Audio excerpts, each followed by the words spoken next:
Ngayon po, ang gagawin po natin ngayon ay isang washing machine. Ang brand po niya ay Eureka. Ang problema po ng washing machine na to ay mahina yung ikot. So, ibig sabihin kapag nilagyan na po natin ng marami, maong na pantalon, ganon, hindi na siya makaikot.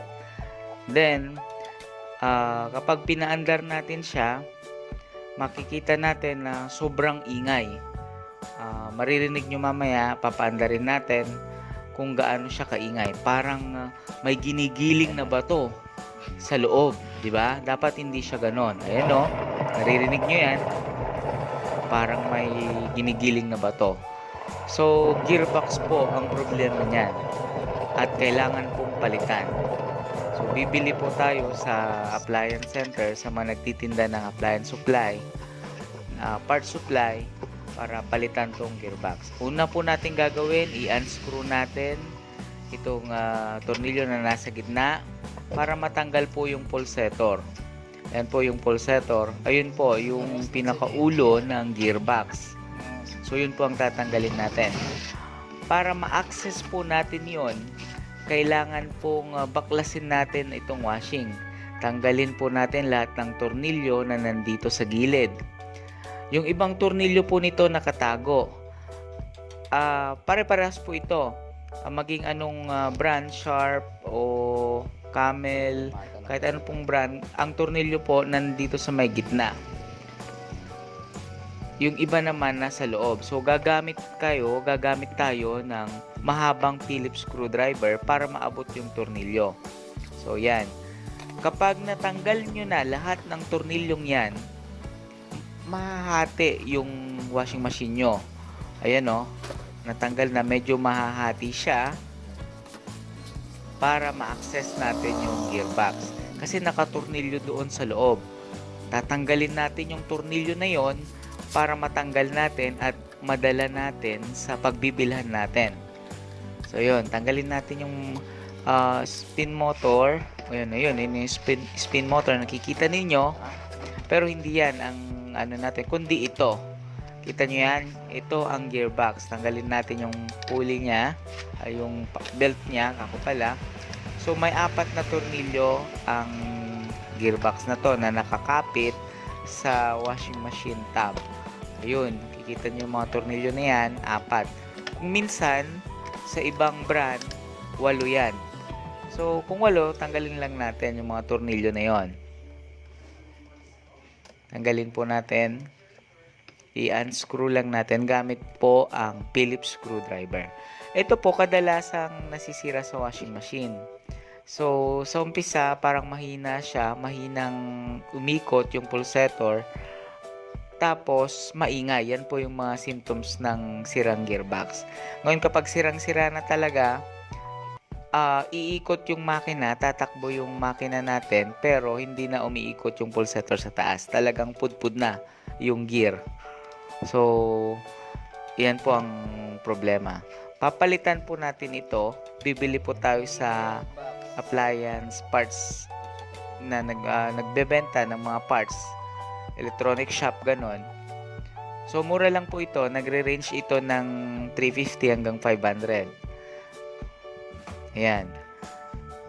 So, ito po ay papalitan natin. Ito, nakabili na po kami ng bago. So, kapag bibili po kayo, dalhin ninyo tong lumang gearbox ninyo as sample. Kasi, para sigurado kayo na yung gearbox na tinanggal nyo, yun din na model ang maipapalit. So, kung paano nyo po i-check yun, ganito po ang technique. Ganito po ang technique para makita natin na tama yung nabili nating gearbox. So, ipagtaob natin. Itinataob ko yung lumang gearbox dun sa bago. Tignan ninyo, ganito oh. Yan. So, para malaman natin kung eksakto ba, parehas ba sila ng haba nung bago tsaka sa luma. Yan, medyo parehas. Konting diferensya lang. Ngayon, kapag nakabili na tayo ng gearbox na kaparehas nung sira, install na natin. So, kung ano yung mga tinanggal nating tornilyo, ibalik natin. So, 4 yung tinanggal natin kanina, ibalik natin yung 4. Tulad nga po ng sinabi ko, yung iba, 8 ang tornilyo. So, kung 8, ibalik din po natin yung 8. So, ito, ang pag ano po ng tornilyo, huwag nyo munang hihigpitan kaagad. Basta, i-mount nyo muna yung tornilyo, i-screw nyo muna, huwag nyo munang hihigpitan kaagad. Okay, ganyan po ang technique niyan. Kapag nakapasok na silang lahat, 4, tsaka nyo po higpitan. Ganun po ang technique nun. Yan.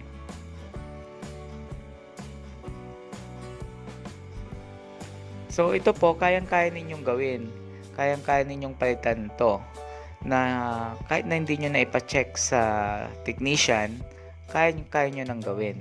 Basta ang symptoms po ng sirang gearbox, maingay. Yung may tunog na parang gumigiling ba ng bato, ganun. Tapos hindi makaikot yung pulsator. Yung pulsator po, yun yung nasa loob yung umiikot doon. Yung pulsator ang tawag doon. Kapag mahina na yun, hindi na siya makalaba, sira na po ang gearbox nyo. So, ayan na po na palitan na natin ng bagong gearbox. So, ito po karaniwan nasisira. Tulad nga po ng sinabi ko sa inyo kanina, parang kumbaga sa gulong ng sasakyan, napupudpud din. 'Di ba? Sabi nga nila, walang forever. So, yun nga. Kung ano yung sira, palitan. Ayan. Karaniwan pong nasisira ito. Yan, ngayon, kapag naiano na po natin yan, naikabit na natin yung gearbox, ibalik na po natin lahat ng tornilyo. I-assemble na po natin ng unit. Ngayon, kapag tapos na pong na-assemble po ang unit, kunin na po natin yung pulsator. Ito po ang tinatawag na pulsator. Ibabalik po natin yan. Yan. Yan. Kapag naibalik na po yan, siguraduhin nyo po na lapat siya dito. Dapat lapat po yan. Hindi siya nakaangat, hindi rin siya mababa. Ngayon, kapag okay na, pwede na po nating itornilyo. So, yung pagtornilyo po natin, kailangan medyo mahigpit. Kasi, di ba, umiikot ito. Umiikot siya ng clockwise tsaka counterclockwise. Kailangan medyo mahigpit. Ngayon, maaring sabihin ninyo na sa akin na ang hirap namang baklasin ito, yung tornilyong yan na nasa gitna. So, kung mahirap, lagyan lang po ninyo ng langis, konting langis, para malubricate po yung tornilyo at madaling matanggal. Ayan po. Ito, nahirapan po kaming tanggalin yan, pero nilagyan lang natin ng langis, pinukpok namin ng konti, yun, okay na rin, natanggalin po. Ayan po, higpitan po natin. Higpitan po natin siya. Ayan. Pagkatapos po nating higpitan yan, ibalik po natin yung takip. May takip po yan eh. Para maitago po yung tornilyo. Kahit anong washing machine po, kahit anong brand, ganyan po ang sistema. Pagpapalit ng gearbox. Ayan po yung takip. Ibalik po natin. Ayan. Pag okay na po, naibalik na, i-test po natin ngayon. Testingin natin ngayon. Lagyan natin ng tubig. Maglaban na tayo. 'Di ba? Laban na natin yung mga maruruming damit natin. Lagyan natin ng tubig at sabon. So, lalagyan na po natin. I-switch on na natin. Ayan, ito po yung timer niya. Nakapihit na po dati yan. Ipihit lang po natin konti. Ayan, naglalaban na po ako.